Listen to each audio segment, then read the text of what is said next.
निर्धातुम चेष्टम वा यच्चित्तम न प्रवर्तते निर्निमित्तमिदं किंतु निर्धायत विचेष्टते। निर्धातुम चेष्टुतम, चेष्टा करना और स्थिर रहना। निर्धातु स्थिर रहना। वापि यच्चित्तम न प्रवर्तते, जिसका मन न तो चेष्टाहीन होने में है न चेष्टा में है। चेष्टाहीन होना नहीं चाहता और चेष्टा में ही नहीं है।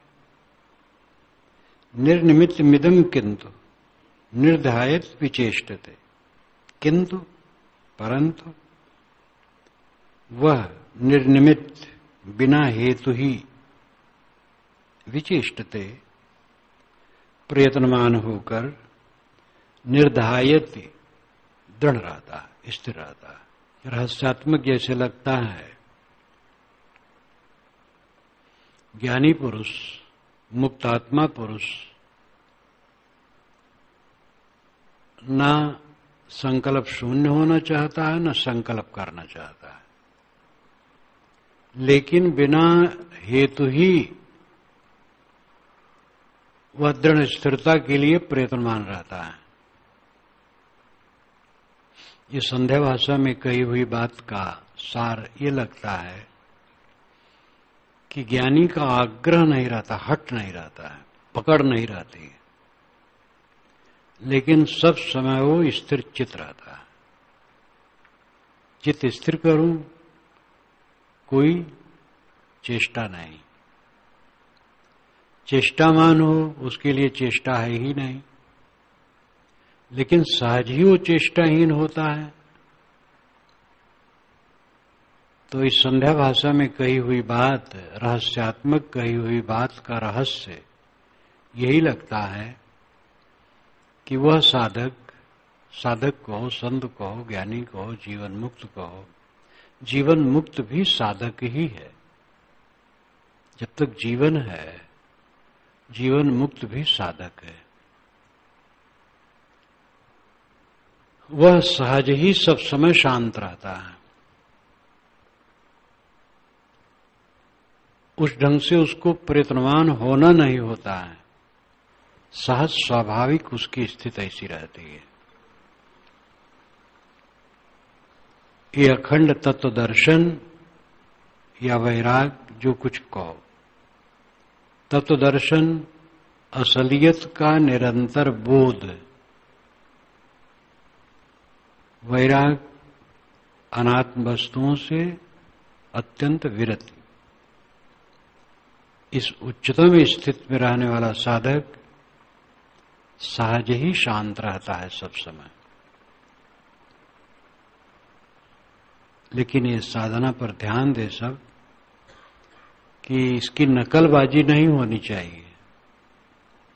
इस अवस्था में पहुंचा हुआ साधक विलक्षण होता है। सबको प्रयत्न करना है, सबको ध्यान देना है कि हम क्या कर रहे हैं। सोच रहे हैं मरी मरी बात, बहुत पुरानी पुरानी बात, और उसी में समय बर्बाद होता चला जा रहा है। मिले हुए प्राणी पदार्थों को सोच रहे हैं। किसी ने कहा वो सोच रहे हैं, हमने खुद कहा वो सोच रहे हैं। आगे का नक्शा बना रहे हैं, परिकल्पना। ये सब अकाज करना है। जागरूक रहो, मन शांत रहे, इसके लिए जागरूकता की जरूरत है। प्रमाद मृत्यु है। प्रमाद भूल, चाहे जो कुछ मिले रहेगा नहीं, और मैं से मैं अलग होगा नहीं।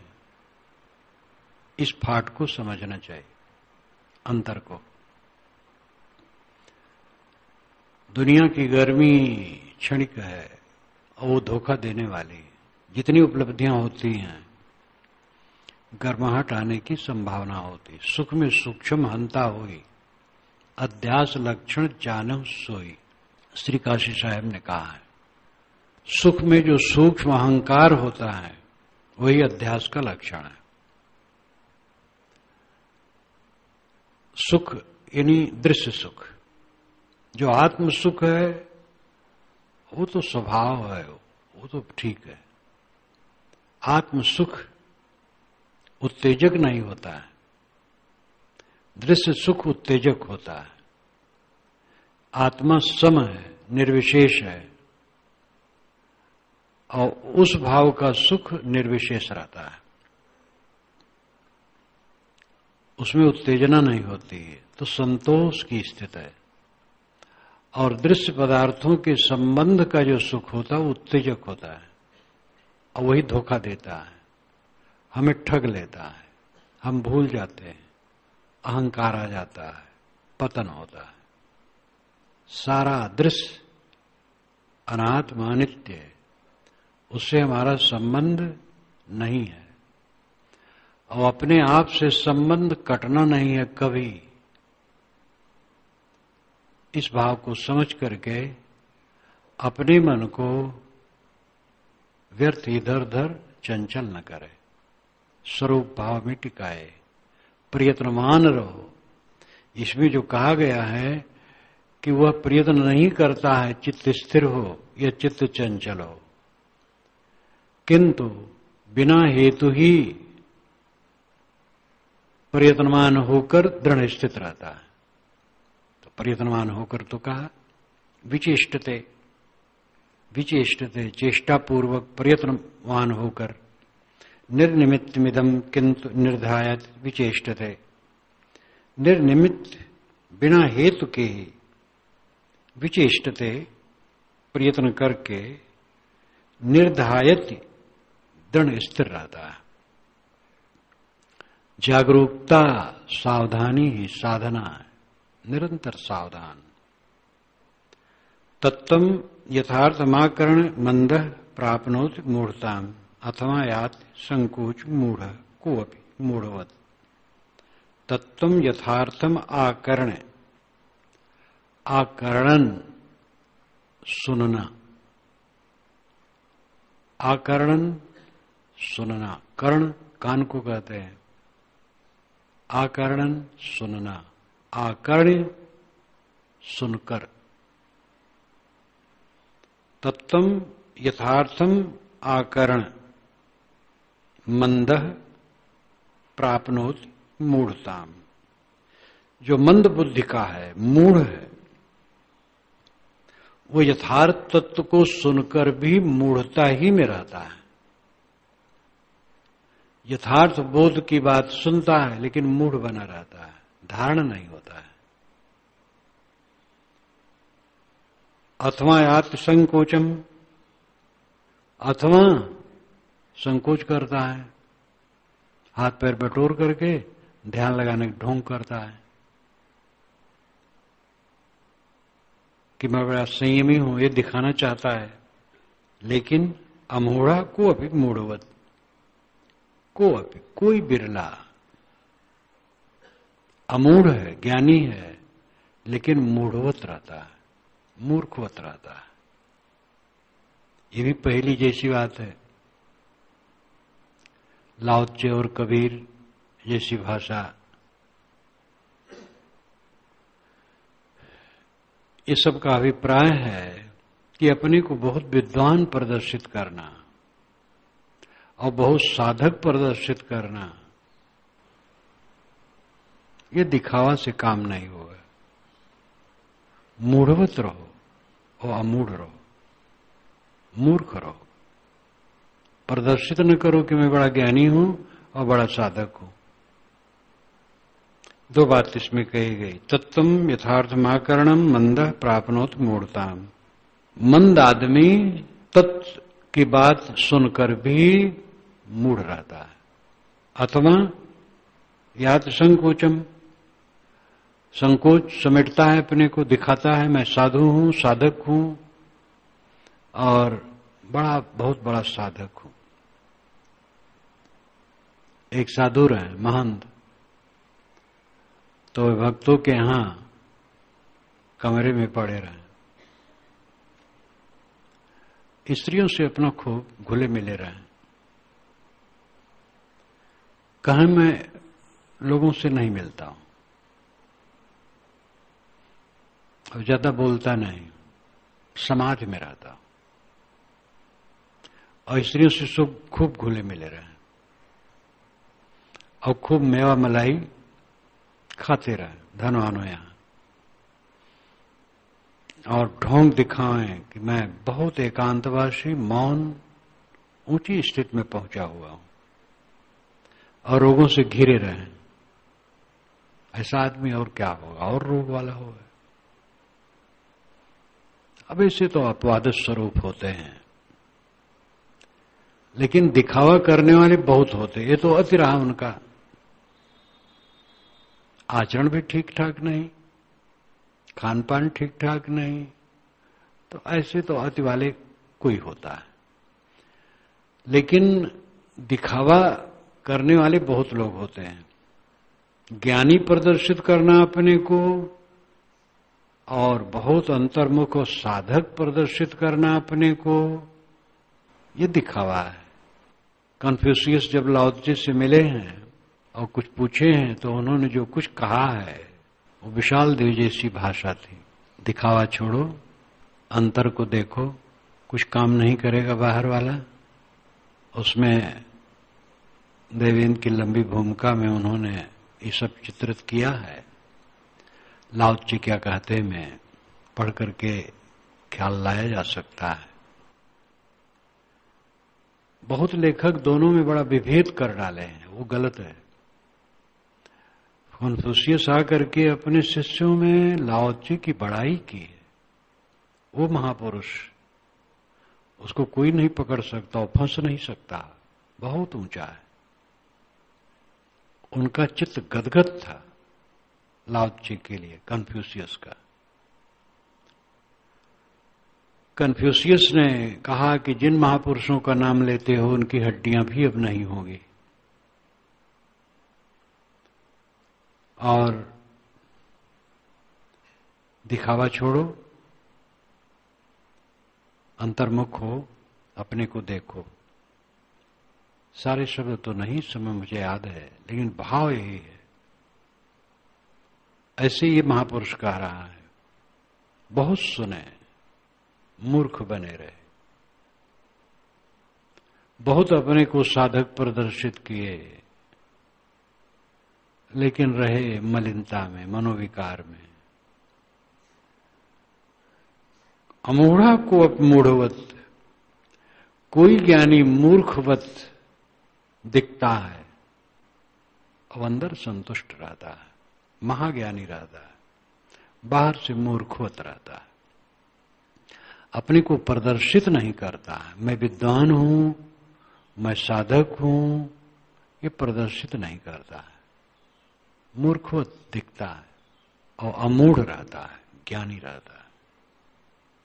ये दिखावा और बड़ाई जहर है साधक के लिए। मान बड़ाई की इच्छा होना तो अपना पतन है। इसीलिए साधकों को चाहिए कि व्यवहार में भी सावधान रहें, पैर धुलवाने की इच्छा न रखें किसी से, सम्मान पाने की इच्छा किसी से, पूजा सत्कार करवाने की इच्छा मन में बिल्कुल न हो। अपना कल्याण का काम करना है। मान बढ़ाई और भोग, काम भोग और प्रतिष्ठा भोग में तो आज तक सड़ते रहे। काम भोग और प्रतिष्ठा भोग, ये दो की लालसा, इसी में आज तक सड़ते रहे। कल्याण का काम करना है, इसलिए बहुत जागरूक रहने की आवश्यकता है। एकाग्रता निरोधो वा मूढ़ैरभ्यस्ते भृशम धीरा कृतिम न पश्यन्ते सुप्तवत् सुप्ते स्थिता। मूर्ख आदमी एकाग्रता और निरोध का बहुत अभ्यास करता है, लेकिन धीरवान पुरुष कृत्रिम न पश्यन, कुछ अपना कर्तव्य नहीं समझता है। सुप्तवत् सुप्ते स्थिता, वो सुसुप्त के समान स्वरूप में स्थित रहता है। यहां मूढ़ का अभिप्राय है स्वरूप ज्ञान विहीन। जो स्वरूप ज्ञान विहीन है, जिसे अपने स्वरूप का ज्ञान नहीं है, वो एकाग्रता और निरोध और बहुत प्रकार का अभ्यास करता है, लेकिन जहां का तहां रहता है। जब एक खड़ेश्वरी हमें मिले और मौन भी रहते थे, रगड़गंज के पास में था, तो वहां आए। बैसाख का महीना होगा, स्नान किए, चारों तरफ थोड़ी थोड़ी आग रख करके बीच में खड़े हुए, गीला कपड़ा सिर पर डाल करके जप करने के लिए धूप में। यही पंचअग्नि है, चार तरफ आग रख दे, ऊपर से सूरज, यही पंचअग्नि है। और खड़े खड़े खाए, खड़े खड़े आराम किए। एक तख्ती लिए रहे हैं, डोरी बांधे रहे हैं, तो किसी लकड़ी में उसको डाल करके झुला दें, उसे सीना रख करके अपना विश्राम। इतना कठिन तप। तो जिनके यहां था उन्होंने मेरे लिए कहा कि उनसे मिलो। तो कोई 3-4 बजे का समय, 4-5 बजे का मिले, तो मैं खाट पर वे खड़े, तो अच्छा नहीं लगा उनको, लेके मैं बाहर चला गया। छोटा स्लेट ले रहे हैं, वो लिख करके बोले, बतावें। तमाकू खाते थे, खड़ेश्वरी रहे, लेकिन तमाकू नहीं छूटा था। मैंने कहा अपने को जानते हो? स्लेट पर उन्होंने कहा नहीं। ईमानदार थे, सरल थे। किस लिए ऐसा घोर तप कर रहे हो? भगवान के दर्शन के लिए। हुआ नहीं हुआ? कितना दिन दर्शन करोगे? इतना दिन है, अभी बाकी है। तो हम कहे इससे भगवान दर्शन नहीं होगा। कहे 15 संत कोई खिला दे तो मैं इसको बंद कर दूं। मैंने कहा मैं खिला दूंगा, लेकिन फिर सोचे होंगे कि भगवान कुपित न हो जाए, तो मुकर गए। तमाकू खाते थे। तमाकू क्यों खाते हो? आदत हो गई। इतना घोर तप करने वाला तमाकू नहीं छोड़ पाया था। अज्ञान।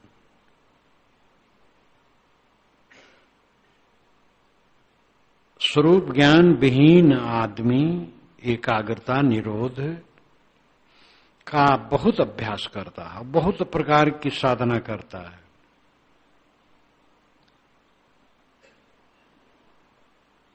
अमृतपान।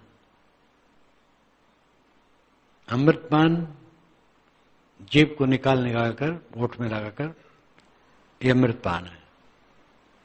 एक ने बताया मुझे अभी परसों,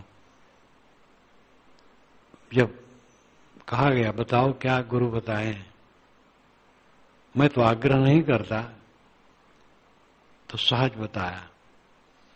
तो ध्यान सांस पर और अमृतपान। तो ये अमृतपान कैसे होगा जीभ निकाल कर? अब गुरु लोग भी कैसे हैं, चले बेचारे क्या करें। तो अनेक प्रकार के अभ्यास लोग करते हैं, लेकिन मूढ़ हैं, अपने आप का ही बोध नहीं है। इस ग्रंथ का लेखक दृढ़ आत्मज्ञानी है। अब आत्मज्ञान में जो उसको भ्रम है वो अलग बात है, व्यापक बात, जड़ चेतन अभिन्न बात, अंत में उसको तो इससे हटा ही दिया गया है। लेकिन मूल जो बोध है उसका आत्मज्ञान का है। आत्मज्ञान के बिना कुछ भी नहीं हो। धीरा कृत्यम न पश्यन्त। धीरवान पुरुष कुछ अपना कर्तव्य नहीं देखता। सुप्तवत सुपते स्थिता। सोने के समान वो स्वरूप में स्थित रहता है। ये तो बहुत हो गया, अब और क्या चाहिए। सुप्तवत सुपते स्थिता, जैसे आदमी सोया हो, सुपित। सुपित नाम अपने को पा जाना। तो इसी प्रकार जो रहता है जागते जागते सदैव आत्मा राम है, उसके लिए क्या कहना है? कौन साधना उसको बाकी है? कब वो समाधि में नहीं है, लेकिन ये स्थिति ऐसे आ जाती है, करते करते आती है। इसलिए करना बहुत जरूरी है। और सांगोपांग, अंगोपांग सहित अध्ययन, श्रवण, चिंतन, मनन, सेवा, भक्ति, विनम्रता, संयम, शील, फिर ध्यान अभ्यास, सभी अंगों को लेकर के चलते चलते ये दशा आती है। एक बात का ख्याल पूरा रहे तो सब आ जाएगा। कल्याण की इच्छा रहे, शांति की इच्छा रहे और यथार्थ बोधवान गुरु का संपर्क हो। गुरु ही बोधवान नहीं है, गुरु ही कहीं सांस में, कहीं ज्योति में वहीं अटकाए है। सांस, ज्योत, बिंदु, नाद ये आरंभिक साधना के अंश हैं, थोड़े समय के लिए, दीर्घकालिक ये साधन नहीं है। चंचल मन को स्थिर करने के लिए आरंभिक साधकों को ये बताया जाता है कि ज्योति का बंद आंखों में जो दिखाई दे ध्यान करो, सांस पर मन ठहराओ, बिंदु पर ठहराओ। लेकिन सांस, बिंदु, ज्योति ये अपना स्वरूप थोड़े, तो जड़ है सब। ध्यान है कुछ न सोचना। सुप्तवत सुप्ते स्थितः, सुसुप्तवत स्वरूप में स्थित सदैव शांत विवेकवान पुरुष अपने आप में निरंतर स्थित है। अपरितात प्रयत्नाद वा मूढ़ो नापनोति निर्वृत्तम तत् निश्चय मात्रेण प्राज्ञो भवति निर्वृत्ता। न प्रयत्न करने पर और प्रयत्न करने पर भी मूर्ख आदमी निवृत्त नहीं होता है। न प्रयत्न करेगा तो क्या होगा, प्रयत्न करने पर भी निवृत्त नहीं होता है, क्योंकि वो मूढ़ है, स्वरूप ज्ञान नहीं है। जब स्वरूप ज्ञान नहीं है तो निवृत्त कैसे होगा, किससे छूटेगा? मैं कौन हूं और किसमें फंसा हूं इसका बोध ही नहीं है तो क्या छूटेगा? ये ज्ञान हो कि मैं शुद्ध चेतन हूं और जिसमें फंसा हूं वो जड़ है, अनात्म में आत्मा फंसा है। इसलिए अनात्म चीजों से अपने को विरत कर लेना ये अंतर्मुक्तता की साधना है। ये उसको कुछ ज्ञान नहीं है।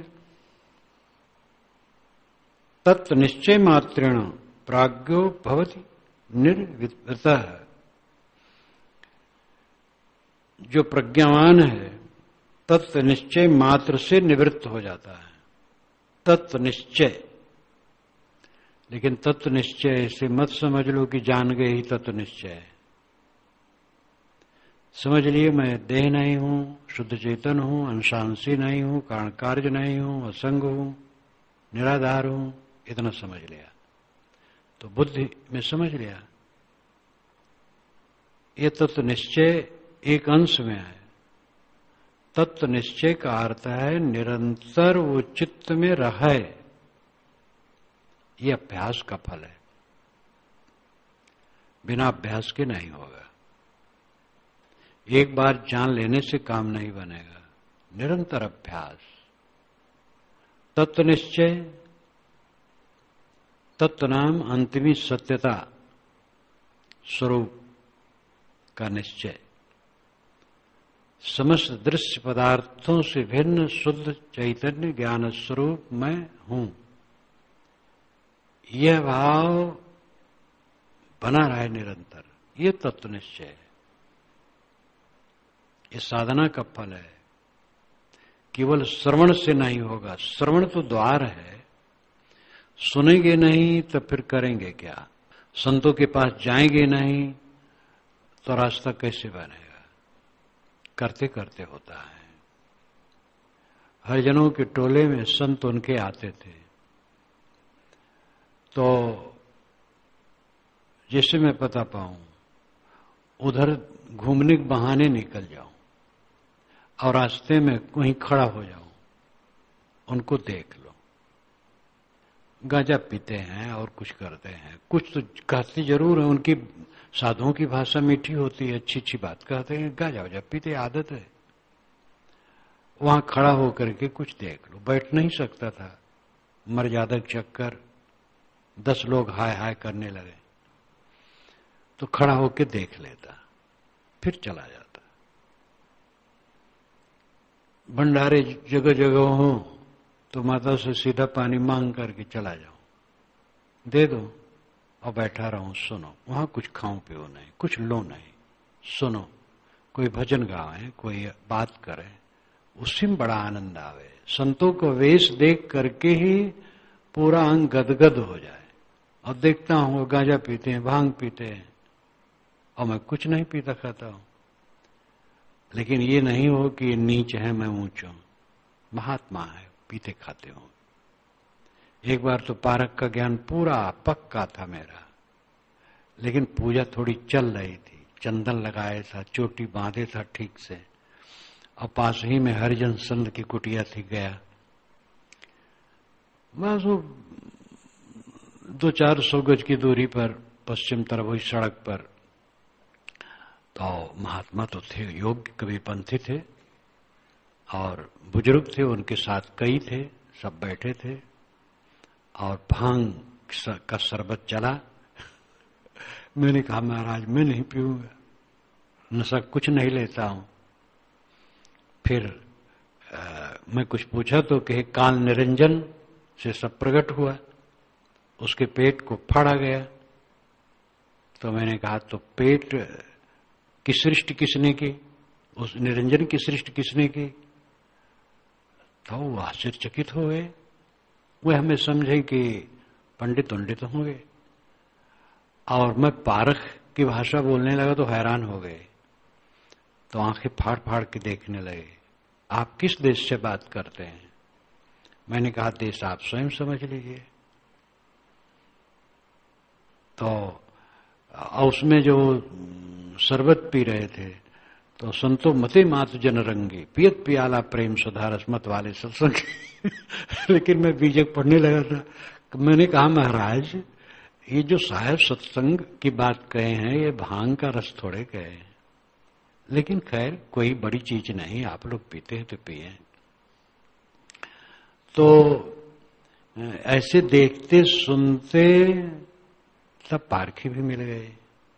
एक भक्त ने कहा था कि तुम अपने दरवाजे पर जो चारा बोते हो तो पक्षी आके खाते हैं, तो पक्षी बताएंगे कभी हंस को, तो हंस भी तुम्हारे दरवाजे पाएगा।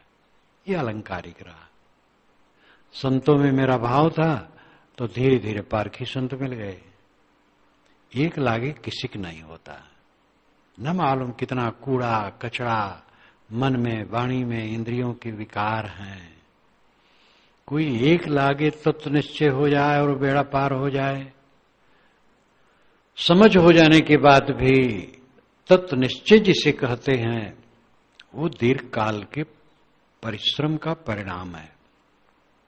जब कोई राग द्वेष छोड़ करके, कला कल्पना छोड़ करके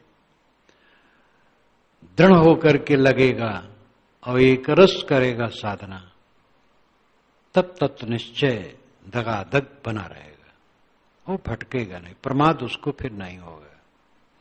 तत्व निश्चय मात्रेण प्राज्ञ बहुत निर्वृता, जो प्राज्ञ है प्रज्ञावान है, तत्व निश्चय मात्र से वो निवृत्त हो जाता है, शांत हो जाता है। लेकिन वो तत्व निश्चय परिश्रम का परिणाम है। ये मत समझ लेना हम पढ़ लिए जान लिए बस हो गया। बना रहे मन में, सदैव बना रहे, दिमाग से हट गया। देह बुद्धि, कलह बुद्धि, राग बुद्धि, द्वेष बुद्धि, ईर्षा बुद्धि, काम बुद्धि, न मालूम क्या क्या विकार आ रहा है, और अपने माने हम तत्व निश्चय में है। महाधोखा है। विकार जब ठहरने न पाए, स्वरूप भाव में चित्त निरंतर रहे, ये तत्व निश्चय। इस तत्व निश्चय मात्र से साधक निवृत्त हो जाता है। निर्वृत्त निर्वृत्त का मतलब है शांत। इसलिए ऋषि कहते हैं कि मूढ़ आदमी तो प्रयत्न करे तो न प्रयत्न करे तो वो शांत नहीं होगा, न करेगा तो क्या होगा, प्रयत्न करने पर भी नहीं होगा, क्योंकि उसको आत्मा का बोध ही नहीं है। लेकिन जिसको आत्मा का बोध है और एक रस निश्चय बना है, वो सदैव शांत आत्मा रहता है। शुद्धम बुद्धम प्रियम पूर्णम निष्प्रपंचम निरामयम आत्मानं तम न जानन्ति तत्र अभ्यास पराजनाः। तत्र अभ्यास पराजनाः, तत्र नाम वहां का अर्थ है नाना मत के लोग।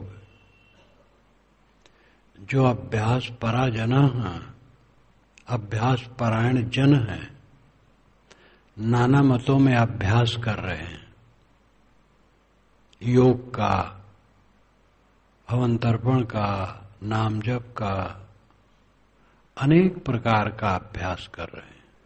पराजनाः,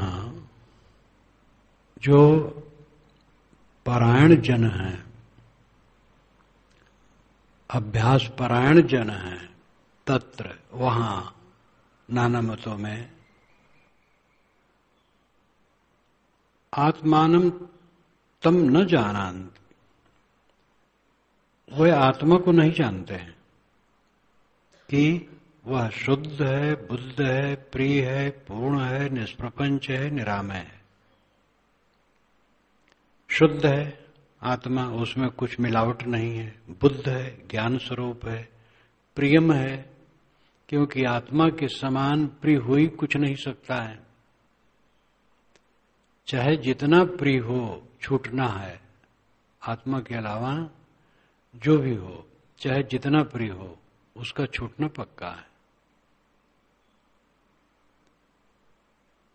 परम प्रिय आत्मा ही है। आत्मा से आत्मा कभी अलग नहीं होता है।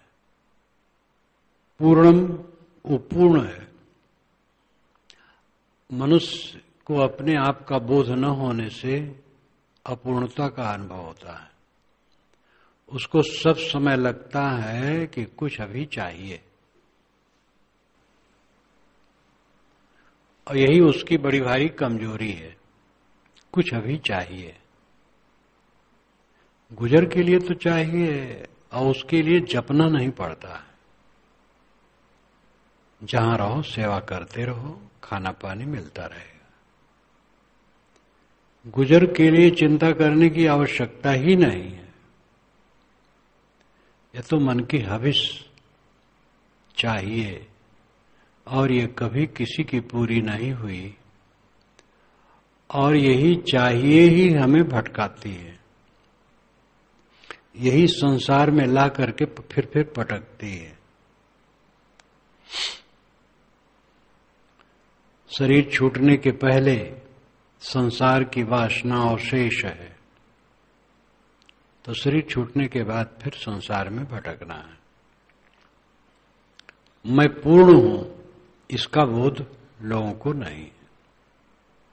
मुझे कुछ चाहिए ही नहीं। कल्पना करो शरीर छूट गया है, तो आपको क्या चाहिए? शरीर के नाते ही सब कुछ चाहिए, और शरीर नहीं रह गया है तो क्या चाहिए? आत्मा पूर्ण है। साधक को पूर्ण तृप्त हर समय रहना चाहिए। कुछ नहीं चाहिए। जाहि न चाही कबहु कछु, तुम सन सहज स्नेह, बसो निरंतर तास और सो रावर निज गेह। ये शायद अगस्त ने या वाल्मीकि ने कहा है रामचरितमानस में। शायद अगस्त ने कहा हो, याद नहीं है, दोनों में से कोई कहा है। और राम ने कहा कि मैं कहां कुटियां बनाऊं, तो उन्होंने कहा जाहि न चाही कबहू कुछ तुम सम सहज स्नेह हो। जिसको कभी कुछ नहीं चाहिए और तुमसे सहज स्नेह करने वाला हो, उसके हृदय में घर बनाओ। ये तो भावना की, भक्ति की बात हुई। और इस कुटिया से राम का निस्तार थोड़े होने वाला था। उनको तो जमीन पर कहीं लकड़ी गाड़ करके झोपड़ी बनाना था। परंतु काम की बात उन्होंने कही, गोस्वामी जी ने उनसे कहलवाई। ऐसा भी किसी से कहलवाया, तुम जहां ना हो बताओ राम कहां नहीं है, सब जगह व्यापक है। तो भक्ति भावना बढ़ा करके कुछ और ही उत्तर दिया जा रहा है। राम ये सब नहीं पूछते हैं, कहते कुटिया कहां बना है। परंतु उपदेश तो बहुत मार्मिक है। चाहे न चाही कबहु कुछ, धन्य एवं निष्काम। सदगुरु सरन साहब रहे हैं, हमारे बड़े और भाई, हमारे गुरु जी के पिता रहे हैं, बड़े भोले भाले सरल। कहें ए भैया, आशा छोड़ के हो निराशा, कहें कबीर तब देख तमाशा। हंसते रहें, दिन भर काम करते रहें और हंसते रहें, और कोई अपेक्षा नहीं रखें। कोई बड़े ज्ञानी मुनि नहीं थे, स्वभाव ही बड़ा सरल था। तो अपने को पूर्ण समझो। शुद्धम बुद्धम प्रियम पूर्णम निष्प्रपंचम। निष्प्रपंच है अपना स्वरूप, उसमें कोई प्रपंच नाम विस्तार। निर्वय शुद्ध आकृत विहीन ठोस अजर अमर ज्ञान मात्र, उसमें प्रपंच है ही नहीं संसार का। निरामयम, निरामय रोग रहित, कोई रोग नहीं है। आत्मानम तम नाम उस आत्मा को नहीं जानते हैं। तत्र अभ्यास पराजना, तत्र वहां पर नाना मतों में रहने वाले लोग ये नहीं जानते हैं। और ये कथन बहुत मार्मिक है। जितने अभ्यासी हैं, अभ्यासी तो सबको मानना पड़ेगा। कोई हवन करता है वो भी अभ्यासी है, कोई कीर्तन करता है नाचता है, कोई नमाज पढ़ता है, कोई ध्यान लगाता है ज्योत में नाद में बिंदु में, सब अभ्यासी हैं। और इन अभ्यासियों में 1000 लोग इकट्ठा करने के बाद उनसे पूछो स्वरूप ज्ञान की बात, शायद कोई हो तो हो। आत्मज्ञान का प्रचार बंद हो गया। सांख्य ने आत्मज्ञान की धूम मचाई थी कभी, और वो अनेक रूपों में बदल गया। योग उसका विस्तार किया, वेदांत ने चलाया, लेकिन सगुण उपासकों की बहिया ने स्थूल बुद्धि प्रकट कर दी और अनेक देवी देवताओं की रचना कर डाली। स्वरूप ज्ञान ठंडा हो गया। सदगुरु कबीर ने उसी स्वरूप ज्ञान को पुनः जागृत किया। अपने को पहचानो, अपने में स्थित हो। जो अपने स्वरूप भाव को रखता है वो न भयभीत होता है, न पीड़ित होता है, न संतापित होता है, न शोकित होता है। क्लेश है ही नहीं। कौन सा क्लेश है? यहां कौन अपना और कौन पराया है? एक भ्रम है। अपना पराया दोनों आजकल में पता नहीं लगेगा। 60-70 वर्ष के पहले वाले अपने पराये कहां गए? यहां कोई अपना पराया नहीं है, सब सम है। कहीं अपने मन को न बांधो। जिनको अपना मानोगे वहीं दुख पाओगे, जिनको पराया मानोगे वही कभी सेवा कर सकते हैं। तो अपना पराया कुछ नहीं। समता, शील, संयम, निर्भयता, प्रसन्नता। हमारे जीवन में सबसे सफल काम यही है कि हम सब समय प्रसन्न रहें। और ये हमारे अधिकार में है। बाकी जो है सो है, जैसा है वैसा करो, करने की कोई सीमा है। नापनोति कर्मणा मोक्षम विमूढ़ो अभ्यास रूपिणा धन्यो विज्ञान मात्रेण मुक्तस्तिष्ठत विक्रिया। न आपनोति कर्मणा मोक्षम विमूढ़ो अभ्यास रूपिणा। विमूढ़, इसमें विमूढ़ कहा गया है आत्मज्ञान विहीन को। जिसे अपने स्वरूप का ज्ञान नहीं, वो विमूढ़ है, मूर्ख है। न आपनोति कर्मणा, वो कर्म से हवन तर्पण करके या और कर्म कांड करके न आपनोति, नहीं प्राप्त कर सकता मोक्षम। अभ्यास रूपिणा, बहुत अभ्यास करता है उससे भी नहीं प्राप्त कर सकता। न तो कर्म कांड से मोक्ष मिलेगा और न नाना प्रकार के जो अभ्यास कर रहे हैं उससे मोक्ष मिलेगा। धन्यो विज्ञान मात्रेण मुक्त तिष्ठत अविक्रिया। वो धन्य है जो स्वरूप के ज्ञान मात्र से मुक्त होकर के, क्रियाहीन होकर के स्थित हो जाते हैं। जिन्होंने अपने को समझ लिया मैं क्रियाहीन हूं, निष्क्रिय स्वरूप मेरा है और पूर्ण स्वरूप मेरा है, निरीह स्वरूप मेरा है, इच्छा रहित, ई नाम इच्छा, निरीह इच्छाहीन मेरा स्वरूप है और कोई विकार नहीं, कोई परिवर्तन नहीं, अखंड ठोस ज्ञान का अखंड गोला आत्मा है।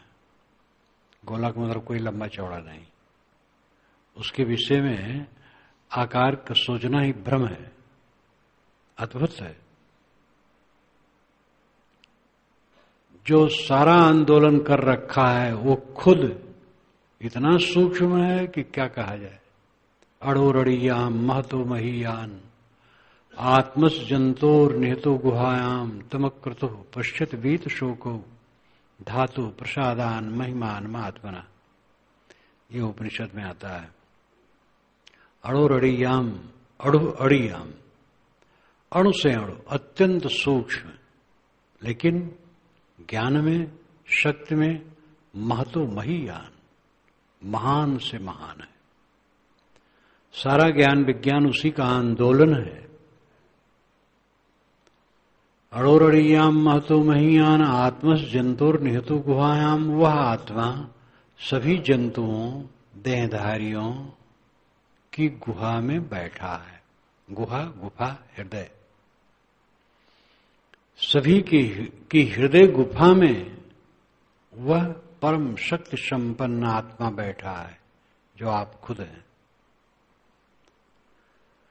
अड़ोरड़ियाम महतो महीयान आत्मस जंतुर्नहतो गुहायाम तमकृतो पश्यत वीत शोको। तम अकृत पश्यत वीत शोको, तम पश्यत अकृत वीत शोको, ये अन्वय होगा। तम पश्यत, उसको कौन उसको देखता है जो अकृत है और वीत शोक है। तम पश्यत अकृत वीत शोक, उसे देखता है जो निष्क्रिय और चिंताहीन है। अकृत, अकृत का मतलब कर्म प्रपंच से ऊपर। कर्म प्रपंच से ऊपर का मतलब है राग द्वेष से ऊपर। राग द्वेष में कर्म बंधन है।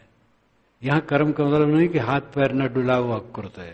हाथ पैर डुलाए बिना तो रोगी हो जाएगा शरीर। सारी सुविधा हमारे लिए कोई कर दे और मुख में भी ग्रास डाल दे और हमें कहे तुम अकृत होके बैठे रहो, महारोगी हम हो जाएंगे। इसलिए शरीर को क्रियाशील रखने की जरूरत है। यहां अकृत का अर्थ है राग द्वेष से रहित चित्त हो जाए। राग द्वेष ही क्रिया है जो बांधने वाली है। आत्मा का साक्षात्कार वह करता है जो राग द्वेष रहित और शोक रहित है। राग द्वेष वाला आदमी शोक से नहीं हो सकता है। जिसके राग द्वेष समाप्त हो गए वो शोक से रहित रहता है। धातु प्रसादान महिमान आत्मना, धातु के प्रसाद होने पर महिमानम आत्मना, आत्मा अपनी महिमा में प्रतिष्ठित हो जाता है। धातु, धातु कहते हैं जो धारण करे। तो भक्ति पक्ष का अर्थ इसमें अलग है, ज्ञान पक्ष का अलग है। लेकिन ये ज्ञान पक्ष का है, भक्ति पक्ष वाले जबरदस्ती करते हैं। धातु का अर्थ वो ईश्वर मानते हैं जो सबको धारण करता है। और प्रसाद का अर्थ कृपा मानते हैं। प्रसाद का अर्थ कृपा भी होता है और प्रसाद का अर्थ शुद्धिकरण होता है। तो धातु प्रसादान महिमान आत्मना, धातु के प्रसाद होने पर, ईश्वर की कृपा होने पर महिमानम आत्मना, आत्मा भगवान की महिमा में चला जाता है। एक खींचतान का अर्थ है, लेकिन रामानुज इत्यादि के ही अर्थ करते हैं। शंकर का अर्थ हम लोगों सरी का है। धातु प्रसादान महिमान आत्मना, धातु कहते हैं जो जीवन को धारण करे वो इंद्रियां। इंद्रिय मन धातु हैं। शंकराचार्य ने यही भाष्य किया है और यही उचित भी है। इंद्रिय मन धातु हैं, ये जीवन को धारण करते हैं। प्रसाद नाम शुद्धि। जब इंद्रिय मन शुद्ध हो गए, मन में विकार नहीं, इंद्रियों में विकार नहीं, तब महिमानम आत्मना, आत्मा अपनी महिमा में प्रतिष्ठित हो गया। उसकी महिमा क्या है? असंगता, शोकहीनता। तो आत्मा अणु से अणु है, महान से महान है। आकार में अणु से अणु है, जिसके विषय में कल्पना करना मुश्किल है। और महान से महान है, यानी महान शक्ति संपन्न है। सारा ज्ञान विज्ञान उसी की देन है। तो धन्यो विज्ञान मात्रेण मुक्त तिष्ठत विक्रिया। लोग कर्म करके और नाना प्रकार के अभ्यास करके, हुएनसांग ने लिखा है इसी प्रयाग में, लकड़ी गाड़ करके गंगा में किनारे बड़ा स्तंभ है और फिर बेड़ा, एक पैर के लिए और एक हाथ के लिए बांधते थे और सूरज उगने के पहले उस पर चढ़ जाते थे और पैर एक बेड़ी लकड़ी पर रखे रहते थे और एक बेड़ी लकड़ी ऊपर बांधी रहती, तो उसको पकड़े रहते थे और सूरज उगता था, बस उसी को देखना शुरू करते थे। बस सूरज को हरदम देखते रहना और सूरज ऊपर आया तो ऊपर देखते रहना, पश्चिम गया तो उधर देखते रहना। जब सूरज डूब जाए तब उससे उतरते थे। सूरज ही उपासनी है वेद के अनुसार। तो इसी में वो मानते थे कि ऐसा करने से मोक्ष हो जाएगा। हुएनसांग ने इसको देखा अपनी आंखों से, आज से 1400 वर्ष पूर्व। तो उन्होंने लिखा है कि गंगा जमुना के मैदानी भाग में विशाल बालू का अस्तर, उस समय और भी कुछ ऐसा रहा होगा, तो बदलता रहता है। तो अभ्यास करने वाले तो बहुत हैं, लेकिन धन्यो विज्ञान मात्रेण, वह धन्य है जो आत्मा के विज्ञान मात्र से राग द्वेष रहित होकर के अपने आप में स्थित हो जाता है। मूढ़ो नापनोत तद्ब्रह्म यतो भौतिम इच्छति अनिच्छन्नपि धीरो ही परब्रह्म स्वरूप भाग। मूढ़ो न आपनोति तद्ब्रह्म यतो भौतिम इच्छति। मूढ़ आदमी, स्वरूप का अज्ञानी, जिसे स्वरूप का ज्ञान नहीं है, यतो वो यत्न करता है, अभ्यास करता है और भौतिम इच्छति, उसको इच्छा है कि मैं ब्रह्म स्वरूप हो जाऊं, लेकिन मूढ़ है, वो अपने को समझता ही नहीं है। इसलिए तद ब्रह्म न अपनोति, उस ब्रह्मत्व को नहीं प्राप्त कर पाता है। ऋषि का बारंबार जोर है कि ठीक से अपने को समझो, अपने को ठीक से समझते नहीं हो, अलग खोजते हो। तो तुम मेहनत भी करो, त्याग भी करो, खूब अभ्यास करो, लेकिन वो दशा नहीं आएगी। इसलिए ठीक से समझ लो। पहले जान स्वरूप को, पाछे बंधन चीन, दोनों की परिचय भई तभी मोक्ष लख लेन, ये विशाल देव कहते हैं। पहले अपने स्वरूप को जानो, फिर बंधन को जानो, फिर बंधन त्याग करके अपने आप में स्थित हो जाओ।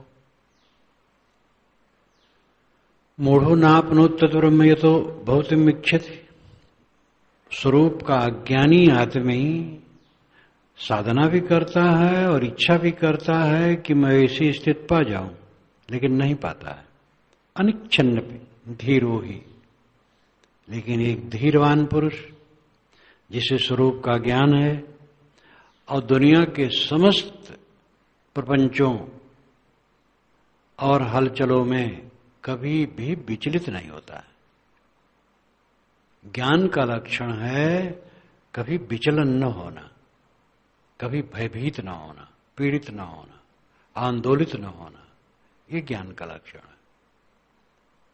और थोड़े थोड़े में बस दुखी दुखी दुखी, और थोड़े में बहुत हर्षित।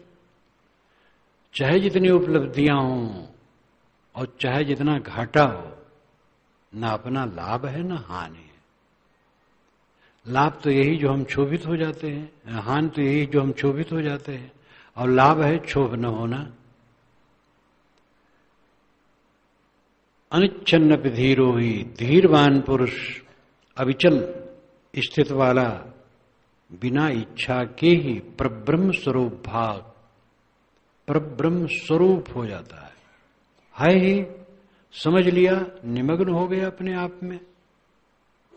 कुछ नकली थोड़े करना, कुछ पाना थोड़े है, किसी वस्तु को ला करके अपने में बैठाना नहीं है।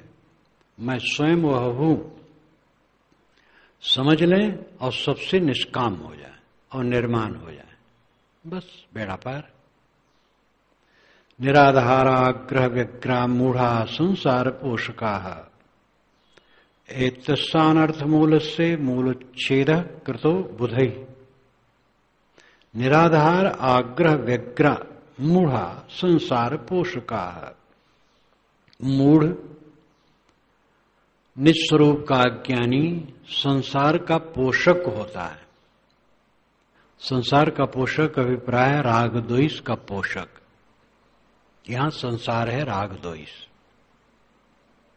और संसार जो सामने खड़ा है इसमें तो काम करना पड़ता है, सेवा करना पड़ता है, सबका अपना कर्तव्य होता है। सेवा का काम न करो तो आपका चित्त शुद्ध ही नहीं रहेगा। इतना बड़ा समाज है, जिस योग्य जो है और जिसकी जो ड्यूटी है, अगर वो काम न करे तो उसका चित्त स्थिर नहीं रहेगा।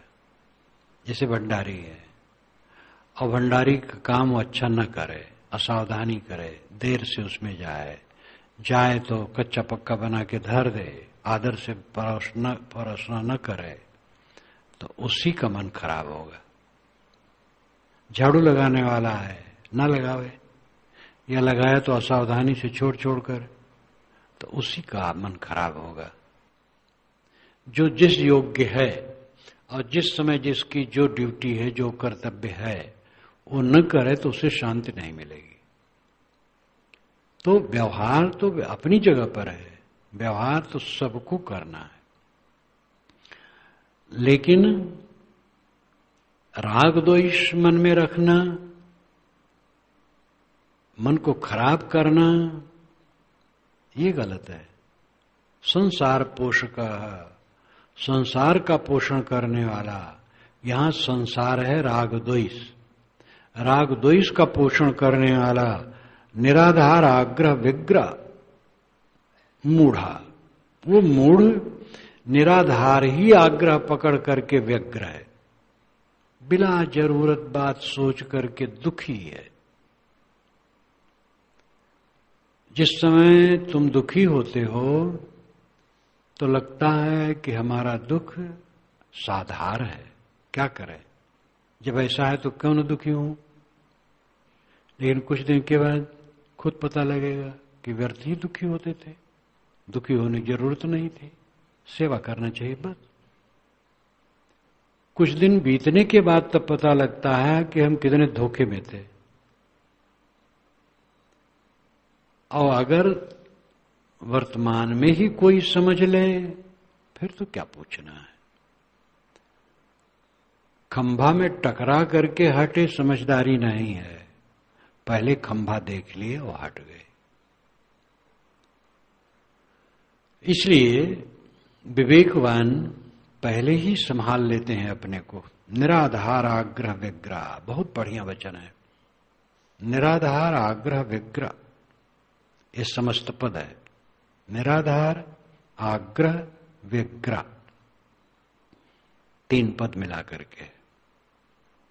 निराधार ही आग्रह पकड़ करके आदमी व्यग्र है, बिना जरूरत की बात पकड़ लिया, अमार मथे है राग द्वेष। वही कुछ दिन के बाद पता लगा कितना हम मूर्ख थे। जो मैं उदाहरण दिया करता हूं मित्रों के विवाद को, सच्ची घटना है। एक अयोध्या से उत्तर की है, एक छत्तीसगढ़ की है। दोनों हमारे भक्त, और एक दूसरे से ताके नहीं, बोले नहीं, और घंटों बैठा के मैं समझाया लेकिन बिल्कुल असफल रहा, कोई टस से मस न हुआ। और वो दोनों हमारे लिए बड़े परम प्रेमी, लेकिन हमारी बात से कुछ भी नहीं फर्क पड़ा। यहां तक कि मैंने कहा तुम लोग आपस में बंदगी कर लो, नहीं किए। तो मैंने कहा मैं तुम दोनों की बंदगी कर लूं, तब भी नहीं किए। और दोनों मेरे प्रेमी थे। फिर वे एक समय अपने आप मिले और हंसे, और दोनों खूब बढ़िया रहे। तो पीछे पता चलता है कि कितनी निराधार बात को लेकर के हम दुखी थे। ऐसे ऐसे दुखी जिंदगी भर बने रहोगे तो मतलब क्या है? ज्ञान का, साधना का क्या मतलब है? हंसते रहो, प्रसन्न रहो, खुश रहो। किसी से भूल हो दया करो उस पर, ऊंचा बनो। ऊंचे का मतलब थोड़े है कि अहंकार करे तो ऊंचा हो जाए, ऊंचे बैठ जाए तो ऊंचा हो जाए। ऊंचा वह है जो नम्र हो, ऊंचा वह है जो सह ले, ऊंचा वह है जो दुखी न हो। निराधार आग्रह विग्रह मूढ़ा संसार पोषका। राग द्वेष का पोषण करने वाला मूर्ख निराधार बातों का आग्रह पकड़ रख करके व्यग्र दुखी रहता है। इस एक पंक्ति को अपने में साधो। एतस्य अनर्थ मूल से, इस अनर्थ के मूल को, मूल छेद कृतो बुधई, बुधई जो जागृत है, इस अनर्थ के मूल को ही उखाड़ फेंकता है। यह अनर्थ का मूल क्या है? अविद्या, अज्ञान, अविवेक। इस अनर्थ के मूल को जड़ से उखाड़ करके फेंक देता है। यह विद्या को उखाड़ देता है हृदय से और निर्मल हो जाता है। बहुत महत्वपूर्ण मंत्र है। निराधार आग्रह विग्रह मूढ़ा संसार पोषका। एतस्यानर्थ मूल से मूलोच्छेद कृतो बुधई। राग द्वेष का पोषण करने वाला मूर्ख मनुष्य बिला वजह की बात पकड़ करके हरदम दुखी रहता है। लेकिन इसकी जड़ जो अज्ञान है, विवेकवान उसको खोद करके फेंक देता है। इसलिए सब समय आनंद कंद रहता है। सभी लोगों से मेरा आग्रह है कि सब समय सुखी रहो, कभी दुखी न रहो। जब जब दुखी होगे तब तब भूल रहेगी, समझ लो। ये नहीं दूसरे ने ऐसा कह दिया, अरे कह दिया, आ गया, तुम्ही से हो जाता है, तुमसे न मालूम कब कब उटपटांग बात होती, उस पर ध्यान नहीं दे, दूसरा थोड़ी कह दिया, बस गाल फुला ली। कहीं ऊंच नीच हो गया, कहीं बीमारी आ गई और उसी में रो रहे हो। बीमारी चली जाएगी, शरीर ही चला जाने वाला है। घाटा हो गया, क्या घाटा हो गया? घाटा कुछ है ही नहीं है। तो जितना भी मन का रोग है वो सब अज्ञान से है। विवेकवान बुधई, विवेकवान जागृत पुरुष उसको जड़ से उखाड़ करके सदैव आनंद कंद रहे।